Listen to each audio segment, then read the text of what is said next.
It's Wakia here.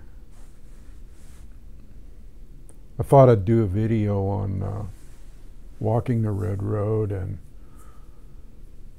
the sacred circle and living like a Native American. I'm reading a book right now, kind of refreshing my memory about Cynthia Parker, who was a white woman that was captured by the Comanche at the age of 9, and she ended up being the mother of one of the greatest Comanche chiefs of all time, Quanah Parker. And the story of her life is fascinating. Being captured at 9 years old was a traumatic experience for a little blonde-haired, blue-eyed girl.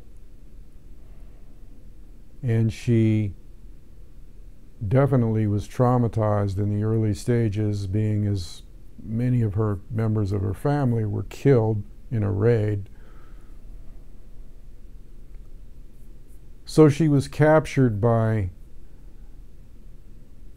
the Comanche people and not killed, as was her brother and some others, some other children. Oftentimes they didn't kill children when they attacked because they felt that there was something that they could bring out of them, maybe. Of course, they were slaves at the beginning until they became known, or in Cynthia's case, she was taken into a family because they felt like they wanted her to be their daughter and train her up in the Comanche ways. And so at first, she thought her captor, the original person that picked her up off the ground, and everybody were horrible people and killers and murderers and savages and the whole 9 yards. But as she grew up with them and lived with them, she found out that they were beautiful people. And as the memories faded of her childhood, her white childhood, and as she blossomed into another being and another worldview, she realized in her mind how beautiful her new family was, her new worldview was, because it was not anything like being a little white girl or being in a white family or being with people that were coming in and basically removing the natives off their land. But as she lived with the natives, she found out how beautiful they were and how beautiful their lifestyle was, and how hard they worked and how loving they were, even though they lived by a completely different set of rules in accordance with nature. Yes, they were raiders, and they warred with one another. But in comparison with the European man, there wasn't any comparison. They were defending their land. They were defending their home. They were defending their lifestyle. They were defending their worldview. They were defending their food sources. They were defending Mother Earth. They lived in reverence with Mother Earth and Grandfather Sky. And they were totally into nature and totally into making everything that they had from nature, and they could do miraculous, wondrous things such as pack up their whole city in a matter of 20 minutes if need be. Take down the lodge poles, fold up the buffalo skins that covered the lodge poles. They could move in 20 minutes if need be. And they had all this stuff packed up on their horses and mules and travois, and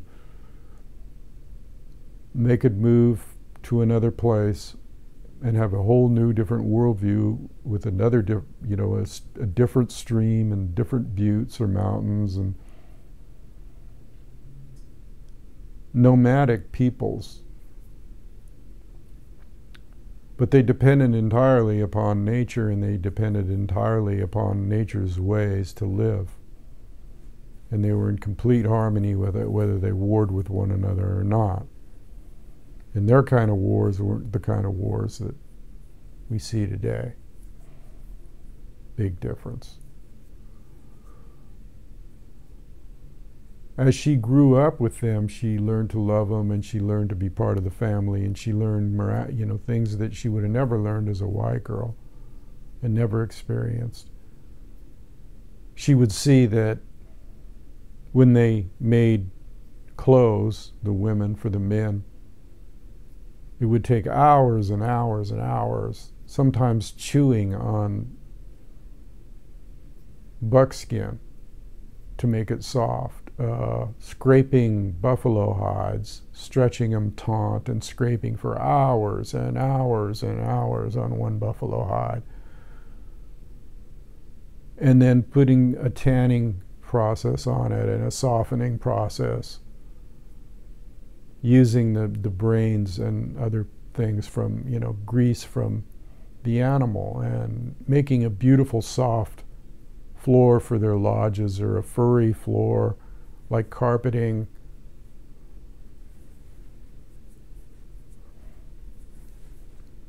Living in total accordance with nature, walking the red road. No technology. Oneness with their animals and their horses, and just a beautiful, and the beadwork. The beadwork that was done, and the porcupine quills, and everything that they did to make their life enjoyable and to eat, and the pemmican that they made, that the women made, and the candy that they made, and the stories that they told each other. All this was Cynthia Parker's experience. She had never experienced a oneness and a unity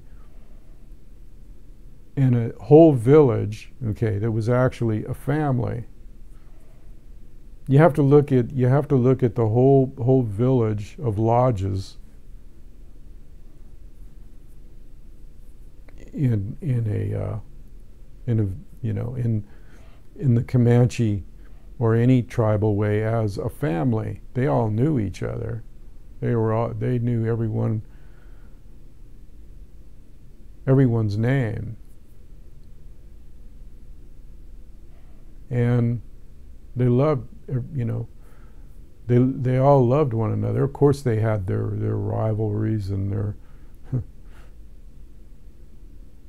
but it was more like a family rivalry. And there was always honor.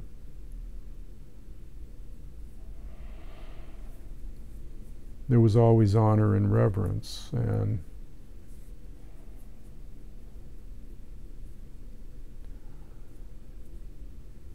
there was a connection, a solid connection, and a loving.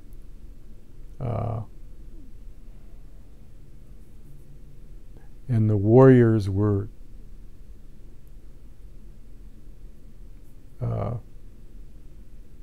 beautiful people too, because they had to go through certain rituals and rites of manhood and proving themselves to get into the position of being respected as a brave or a warrior, or maybe a prospective chief. People viewed each other as they grew up, and they knew who each other were. And so when it came time to elect a chief, then they knew the person thoroughly and there was no guesswork involved. So Cynthia Parker saw all these things, and she grew up loving her people. They became her people. And she married, and she had a beautiful life.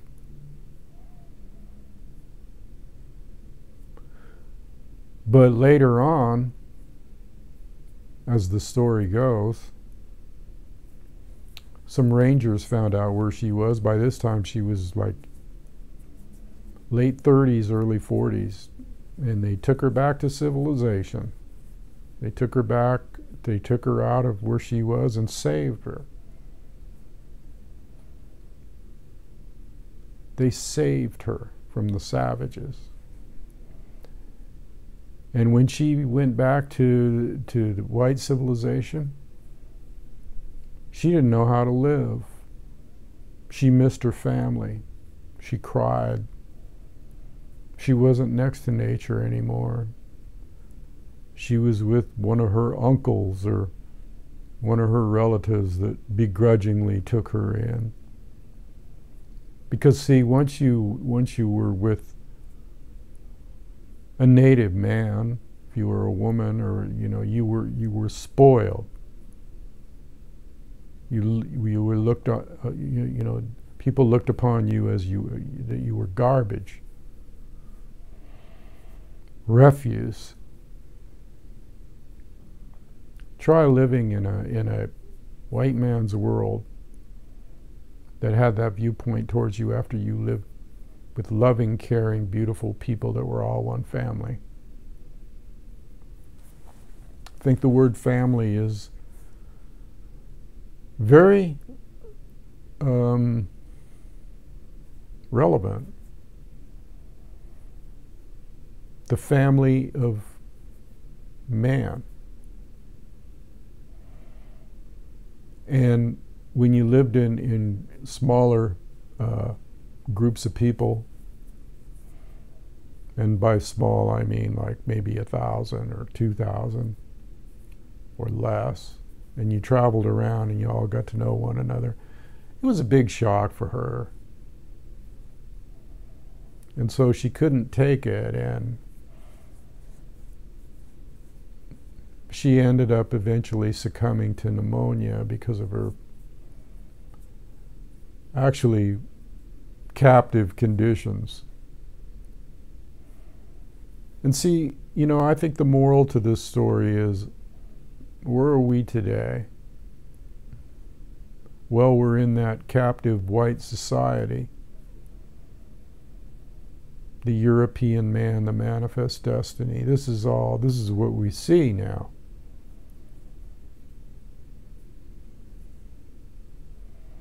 This is what is the order of the day. And it isn't living like Cynthia Parker lived when she was with the beautiful Comanche nation. They would laugh at the white man even the way they rode their horses because they weren't one with them. She saw the difference. She was blessed to have been captured and experienced that way. Many might argue, I don't care if you argue or not, that's my viewpoint. And cursed, in that she had to go back and try to fit into a mold, try to walk the black road.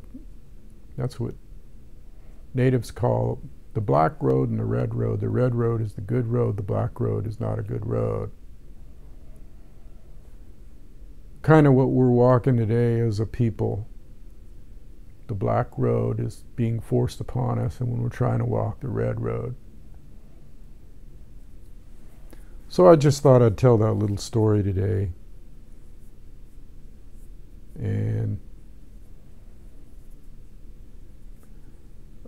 leave that as some food for thought. So peace unto you all. This is Wakia. Bye.